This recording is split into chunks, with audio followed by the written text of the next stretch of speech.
नमस्कार बच्चों, गणित की आज की कक्षा में आपका बहुत स्वागत है। मुझे उम्मीद है कि आप बहुत अच्छे से होंगे और अपनी पढ़ाई बहुत अच्छे तरीके से कर रहे होंगे। बच्चों, आज का जो हमारा पाठ है वो पाठ 8 है और उसका नाम है कोण। उसका नाम है कोण। तो कोण के बारे में आपने बहुत चीज़ें देखी होंगी। तो निश्चित रूप से कोण हमारे जीवन का एक अंग है।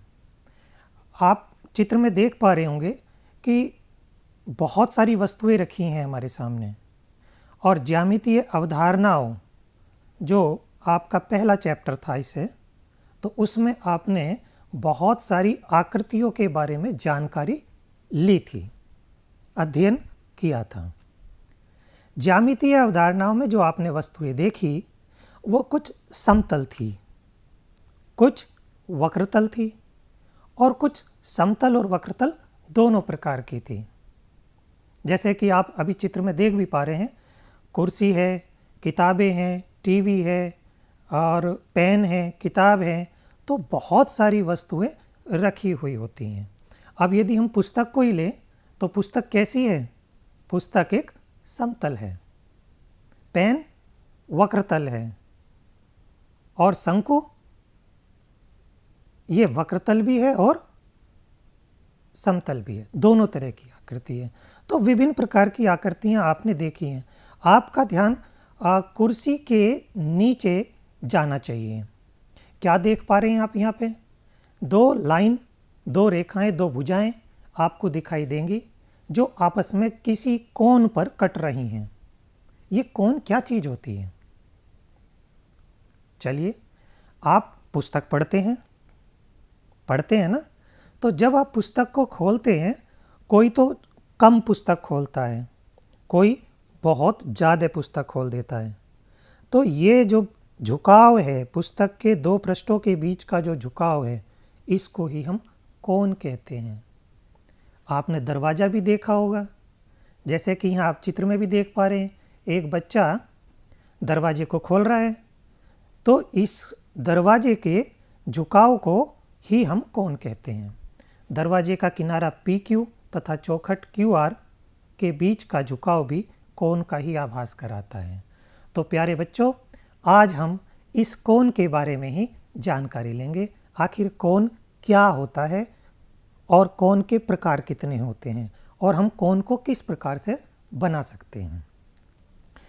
अब मैं कोण के बारे में आपको बताता हूँ। बीच का जो झुकाव होता है, जैसे कि आप चित्र में भी देख पा रहे हैं यहाँ पे, ये जो झुकाव है, ये वाला, ये एक रेखा ये है PO और एक रेखा ये है OQ। इसे हम और बीच का जो झुकाव ये बन रहा है, इस झुकाव को ही हम कोण कहते हैं। उपरोक्त आकृति में किरण OP और किरण OQ, ये जो OP है ये वाली और OQ, इन दोनों के बीच में एक कोण को दर्शाया गया, ये वाला।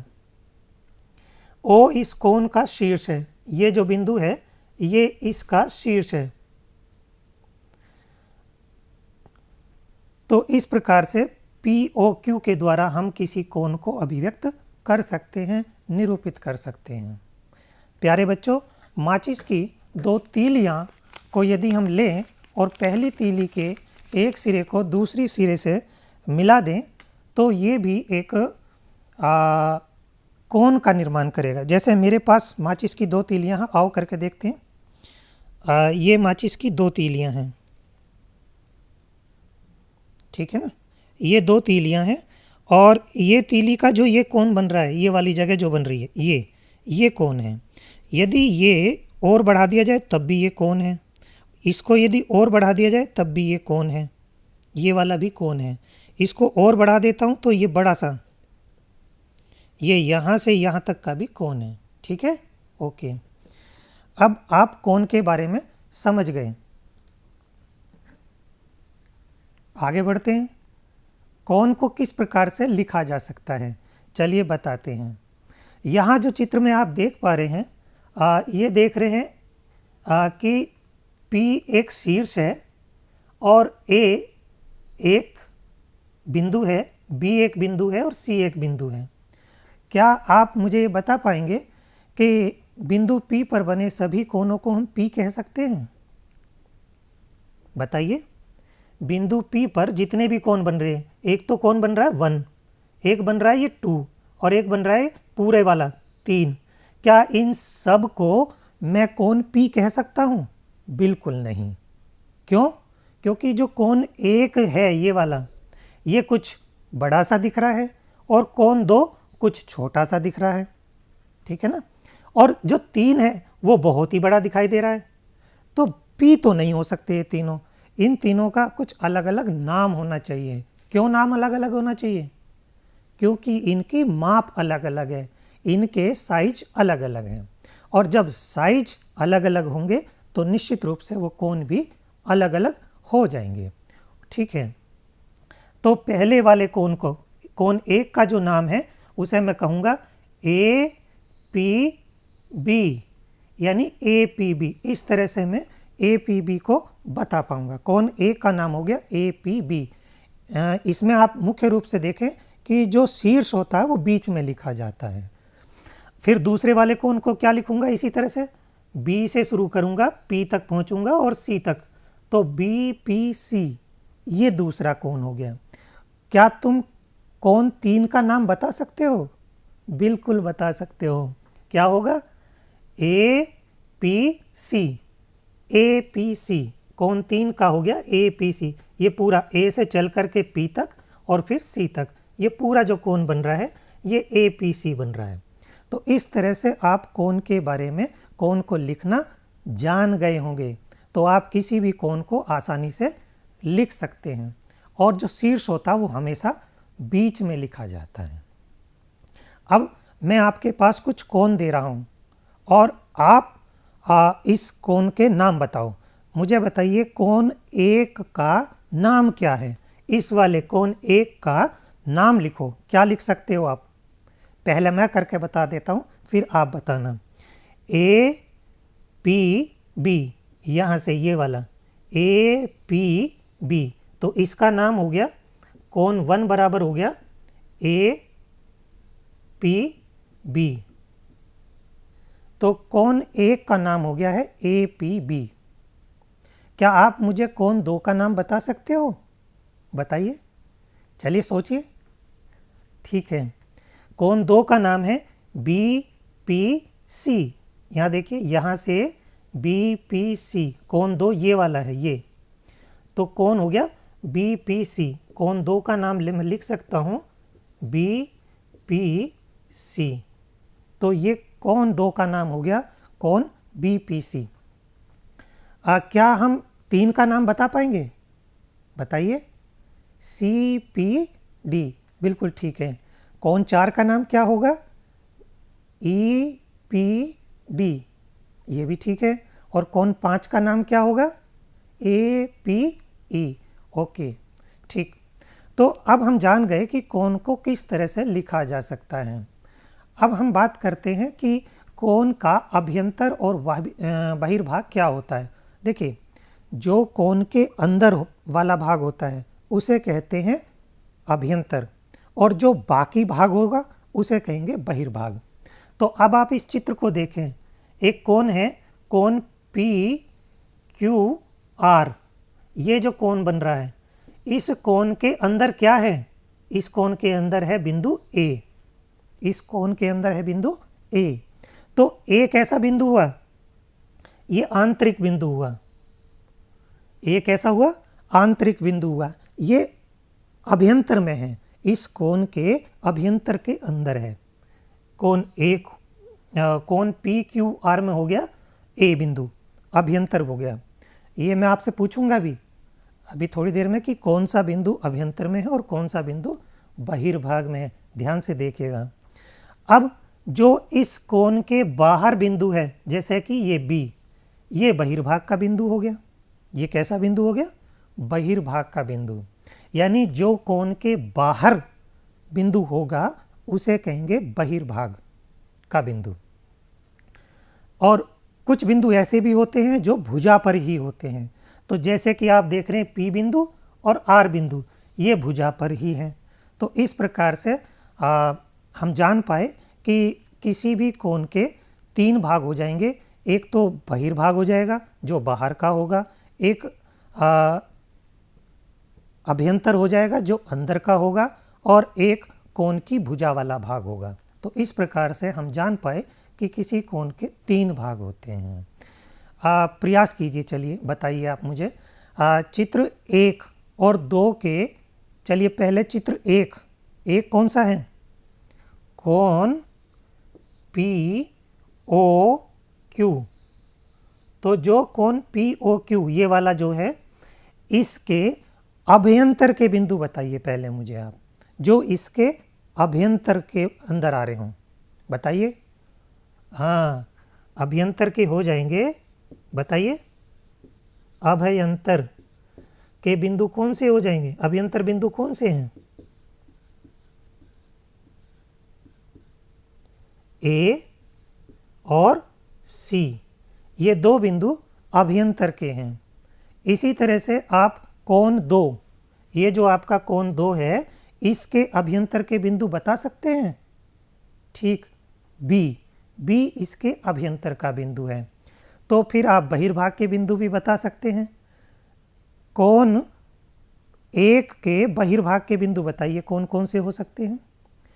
जो कोण 1 के अंदर हैं इनको छोड़ दीजिए, ये वाले छोड़ दीजिए, ये सारे छोड़ दीजिए, और बाकी जितने भी होंगे वो सब बहिर्भाग के बिंदु हो गए। तो X भी बहिर्भाग का हो गया, और B भी बहिर्भाग का हो गया, और Z भी बहिर्भाग का हो गया। तो ये कोण 2 के बहिर्भाग के बिंदु हैं। समझ गए ना आप? चलिए ठीक है। अब हम बात करते हैं कोण की तुलना करना। आपने कोण तो देखे ही होंगे, आप सामने चित्र पर भी देख रहे हैं। एक कोण ये है, एक ये है, और एक ये है। इसका नाम क्या है? इस वाले का नाम बताओ। ZYX, ZYX, और कोण का निशान लगा दीजिए ये। तो कोण ZYX और कोण ABC, कोण ABC और कोण PQR, ये 3 कोण आपको यहाँ दिखाई दे रहे हैं। क्या आप मुझे बता सकते हैं कि कौन सा कोण छोटा है? किसी भी कोण के अभ्यंतर के भाग को देख लीजिए। जिसका अभ्यंतर का भाग छोटा होगा वो कोण छोटा हो जाएगा, जिसका अभ्यंतर का भाग बड़ा होगा वो कोण बड़ा हो जाएगा। तो आप देखते ही पहचान पा रहे हैं यहाँ पे कि ये कोण ABC सबसे छोटा कोण दिखाई दे रहा है ना?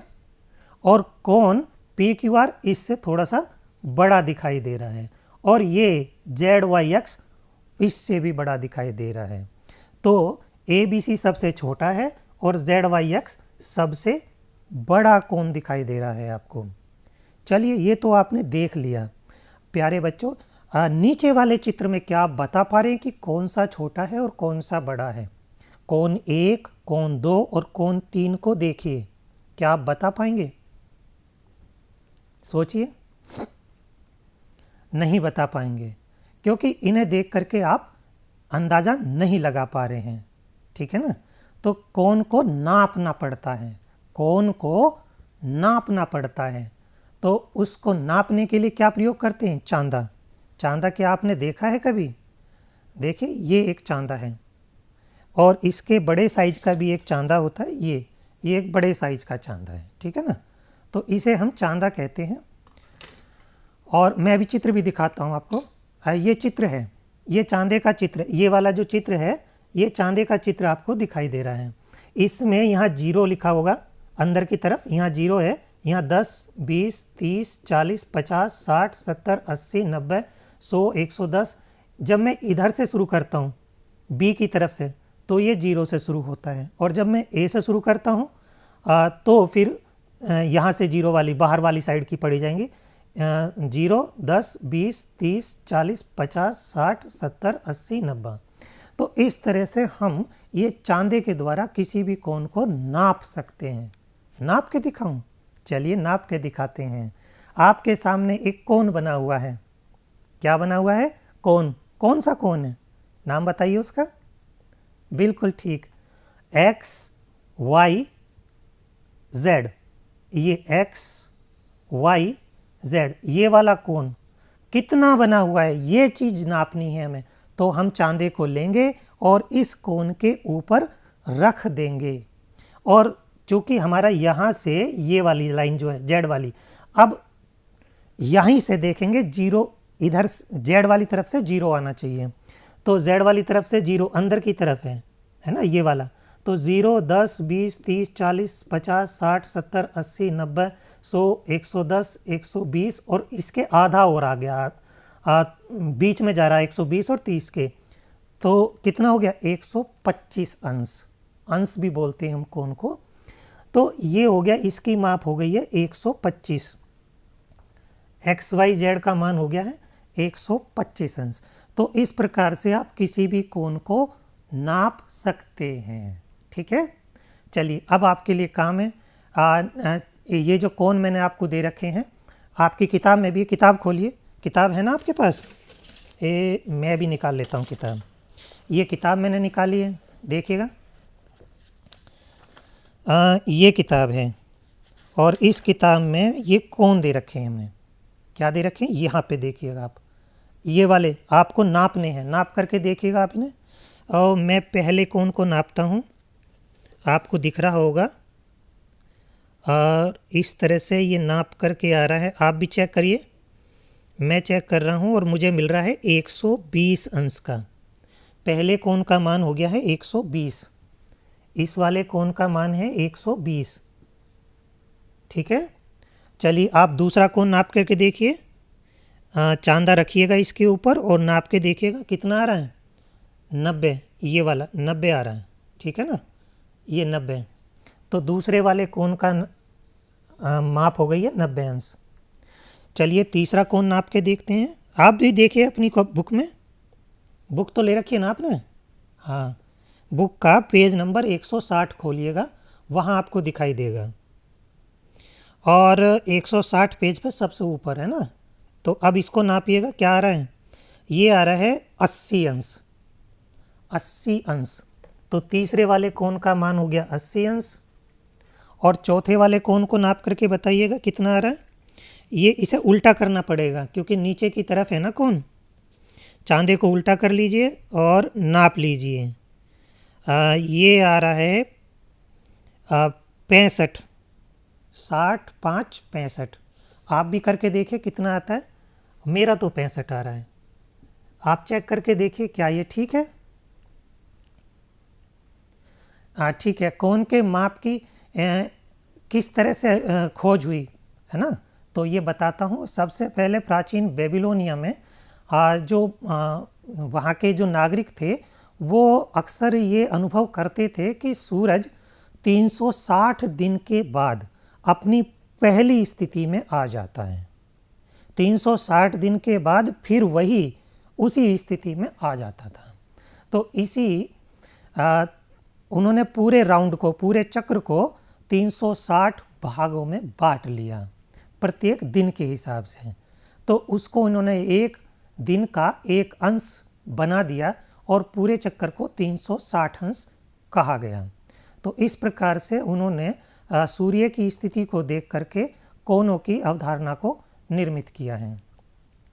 कोणों के कुछ प्रकार होते हैं। कौन कौन से प्रकार होते हैं?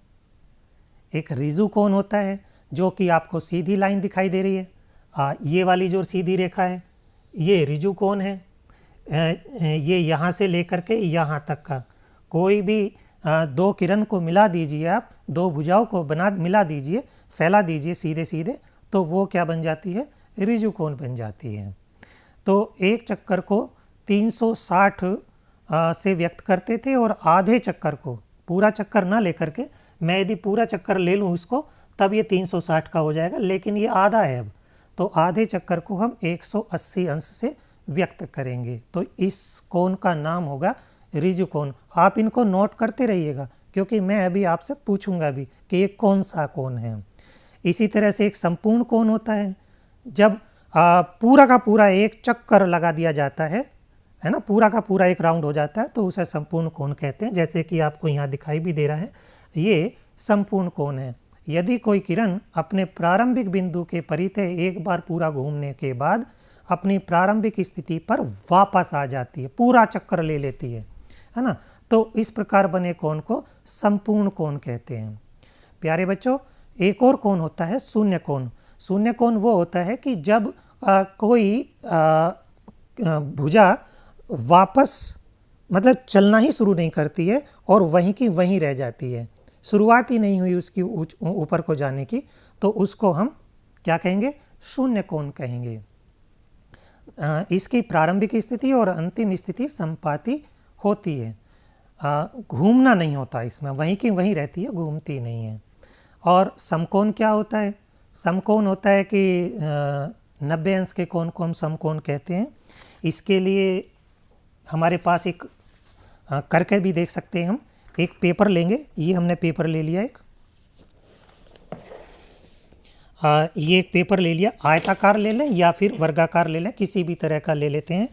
और फिर इसको मोड़ दीजिए, बीच से मैं मोड़ देता हूँ, ये मैंने मोड़ दिया है, ठीक है। और फिर मैं इसको दूसरी तरफ से, इसका नाम चाहें तो आप इसे लिख सकते हैं, इसका नाम मैं रख देता हूँ AB, आप भी रख सकते हैं इसका नाम। ऐसे ही एक पेपर ले लीजिए और बनाइएगा, यहाँ लिख दीजिएगा A और यहाँ लिख दीजिएगा B, ये बिल्कुल बीचों बीच है ना। और फिर A के ऊपर B को लाइएगा इस तरह से, ठीक है ना। तो ये एक और मोड़ हो गया इसमें, और जब ये एक और मोड़ हो गया तो इसका नाम भी रख देता हूँ मैं CD, आपको पहचान आ जाएगी, CD, ये C है बिंदु और यहाँ पे D बिंदु रख लिया। अब हमारा चांदा आपने देखा ही था अभी, तो चांदे से मैं इसको नाप के देख रहा हूँ, या अभी नहीं नापते, चलिए बाद में नापेंगे। ये जो है ये समकोण हो गया, इस तरह से और इस तरह से ये समकोण बन जाता है। ये जो बीच का जो कोण बनेगा ये समकोण बन गया, ये भी समकोण हो गया, ये भी समकोण हो गया, और ये भी समकोण हो गया, और ये भी समकोण हो गया। क्यों हो गया इसको हम नाप करके अब देख लेंगे। यहाँ ये 90 आ रहा है, इधर वाला देख लीजिए, 0 से शुरू किया 90 आया, और फिर ये भी इधर से आप देखेंगे तो भी ये 90 आ रहा है। नीचे से नापते हैं तो ये सारे इसी तरह से 90 अंश के कोण आ जाते हैं। तो जो 90 अंश का कोण होगा उसे हम समकोण कह सकते हैं। तो ठीक है, ये आपकी बात समझ में आई। अब आगे चलते हैं। इसे अंग्रेजी में राइट एंगल भी कहते हैं। एक और कोण होता है बच्चों, जिसको हम कहते हैं न्यून कोण। यदि 90 अंश से कम का होता है, जैसे कि आपको यहाँ पे दिखाई दे रहा है, पिछला जो था वो समकोण था, समकोण तो इस तरह से था, ये बिल्कुल सीधा, लेकिन ये उससे कुछ कम है, ये वाला BOA या AOB, ये जो कोण है ये कुछ कम है। तो 90 अंश से और 0 से कुछ बीच में होता है तो उसे हम न्यून कोण कहते हैं। और यदि इससे बड़ा हो जाता है समकोण से तो उसे हम अधिक कोण कहते हैं। और 180 यानी ऋजु कोण से भी बड़ा हो जाता है तो उसको हम वृहत कोण कहते हैं। 180 से और 360 के बीच में जो होता है उसे हम वृहत कोण कहते हैं। अब ये आपका काम है कि आप इसे स्वयं करके देखेंगे, इन आकृतियों को देखिए, किताब में भी लिखा मिलेगा आपको, उसको देखिए और कोण के प्रकार को लिखना है। जैसे मैं यहाँ पे इसको देख रहा हूँ, ये समकोण है, ठीक है, और ये न्यून कोण है, और ये अधिक कोण है,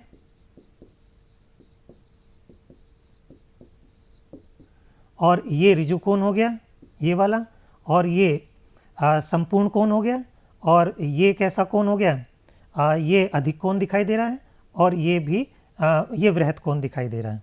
तो इस तरह से ये आप करके देखें, अपने हाथ से, अभी करके दिखाता हूँ मैं भी अपने हाथ से, कुछ कोण बना सकते हैं, ये आपके लिए काम है, आप बना के देखिए। जैसे ये मैं देख रहा हूँ, कर रहा हूँ, यहाँ पे अपनी कोहनी को ठीक रखिए, सीधा रखिए, और ये वाला जो कोण आ गया ये तो न्यून कोण बन गया है ना।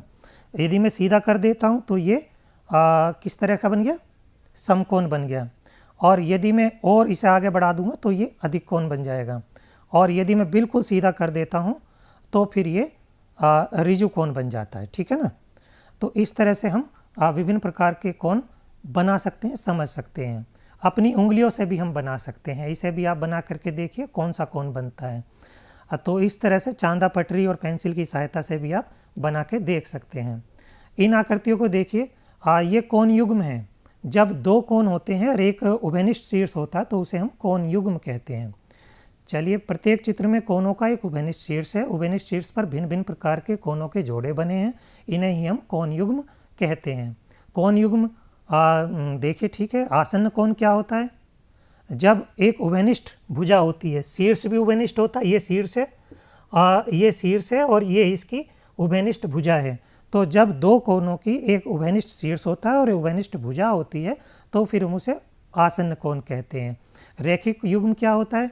जब दो कोणों का योग 180 अंश होता है, यानी कि कोणों का योग दो समकोण होता है, तो फिर हम उसे एक रैखिक युग्म कहते हैं, यानी कि दोनों का मिला करके एक रेखा बन जानी चाहिए।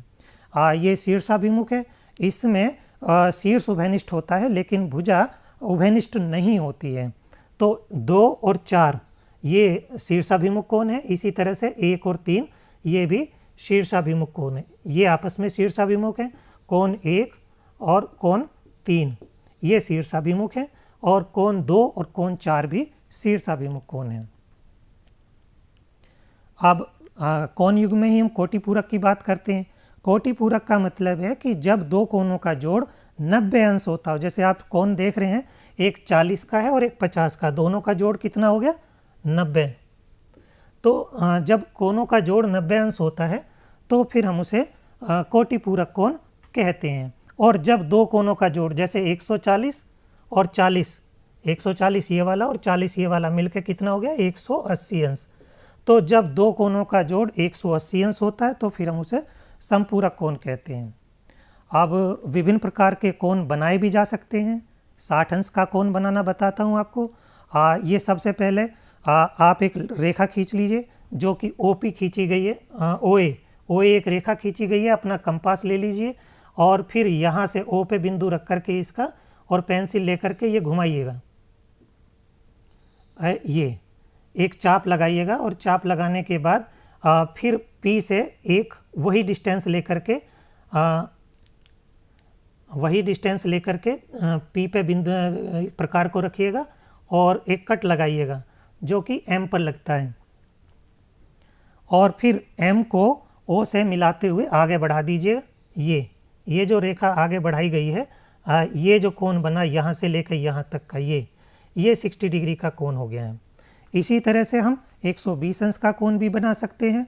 इसमें एक बार और हमें लगाना पड़ेगा। जैसे ये हमने 60 अंश का बना दिया यहाँ तक, M तक, और इसके बाद एक चाप और लगाएंगे K तक, तो फिर ये 120 अंश का कोण बन जाता है। इसे आप अपनी कॉपी पे बना करके देखिएगा। ठीक है, मुझे बताइएगा कि निम्नांकित कोणों में से प्रत्येक कोण का कोटि पूरक आपको बताना है। कोटि पूरक यानी 90 अंश, क्या जोड़ दूँ कि 90 अंश हो जाए, ये आपको बताना होगा। संपूरक यानी कि 180 अंश होना चाहिए, तो 45 में क्या जोड़ दूँ कि ये 180 अंश हो जाए, या 70 में क्या जोड़ दूँ? 70 में 110 जोड़ना पड़ेगा, है ना। 120 में 60 जोड़ना पड़ेगा। तो इस तरह से आप संपूरक कोण इनके बता सकते हैं। अब नीचे वाले को क्वेश्चन को देखें, कौन सा कोण कोटि पूरक है और कौन सा संपूरक है? तो 48 और 42 कैसा है? ये कोटि पूरक कोण है। इसी तरह से 135 और 45 ये संपूरक कोण है। 160 और 20 ये भी संपूरक कोण है। हमने क्या सीखा कि उभयनिष्ठ प्रारंभिक बिंदु वाली दो किरणों से एक कोण बनता है, दो भुजाओं का झुकाव ही कोण होता है। और कोण को लिखते समय 3 अक्षरों से निरूपित करते हैं, उनके शीर्ष के अक्षर को सदैव बीच में लिखते हैं। कोण को नापने के लिए जिस उपकरण का हम प्रयोग करते हैं उसे चांदा कहते हैं। और कोण विभिन्न प्रकार के होते हैं। हमने ये भी सीखा कि आसन कोण क्या होता है और रेखिक युग्म क्या होता है और शीर्षाभिमुख कोण क्या होता है। इसके अलावा हमने कोटि पूरक कोण देखे और समपूरक कोण भी देखे हैं और विभिन्न प्रकार की कोणों को बनाना भी सीखा है। 60 अंश का कोण और 120 अंश के कोण को हमने बनाना सीखा है। बच्चों, ये आपके लिए काम है, आप इसे नोट कर लीजिए, ये आप घर से करके लाएं, देखें इसे। कुछ एक और काम है आपको जो सवाल करने हैं, वो अभ्यास 8 के प्रश्न संख्या 2 और 4 को और 6 को आप अपने घर से करके लाएंगे। मुझे लगता है कि आपको क्लास बहुत अच्छी लगी होगी, आपने बहुत मज़े से पढ़ा होगा। कोन बनाना हमारे दैनिक जीवन का एक अंग है। हम अपने उंगलियों से भी और हाथों से भी कोन बनाते हैं। ये कोन न्यून कोन हो गया, ये समकोण हो गया, और ज़्यादा हम बना सकते हैं। तो इस तरह से आप कोन बनाते रहिएगा, करते रहिएगा। ऑल द बेस्ट, धन्यवाद।